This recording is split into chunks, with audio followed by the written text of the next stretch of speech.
एक बार गौतम बुद्ध अपने शिष्यों के साथ एक गांव में प्रवास कर रहे थे। वहां के लोग उन्हें सुनने के लिए बड़ी संख्या में इकट्ठा हुए। प्रवचन के दौरान एक व्यक्ति ने उनसे पूछा, भगवान, असली त्याग क्या होता है? बुद्ध मुस्कुराए और उन्होंने एक कहानी सुनाई। एक समय की बात है, एक राजा ने संन्यास लेने का निश्चय किया।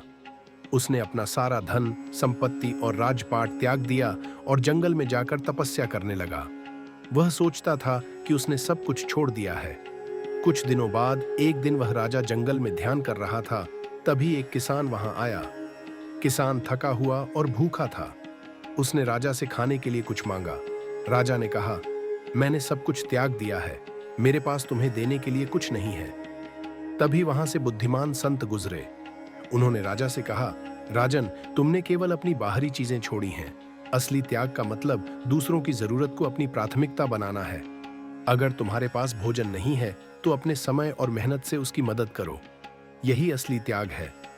राजा को अपनी गलती समझ आई। उसने उस किसान के लिए खाने का इंतजाम किया और महसूस किया कि असली त्याग बाहरी चीजों को छोड़ने में नहीं, बल्कि अपने अहंकार और स्वार्थ को छोड़ने में है। बुद्ध ने समझाया, असली त्याग वही है जब हम दूसरों की भलाई के लिए अपने स्वार्थ और इच्छाओं का त्याग करें। केवल चीजें छोड़ने से नहीं, बल्कि दूसरों की मदद करने से सच्चा त्याग प्रकट होता है। यह सुनकर सभी लोग बुद्ध की बात से प्रेरित हुए और त्याग के असली अर्थ को समझा।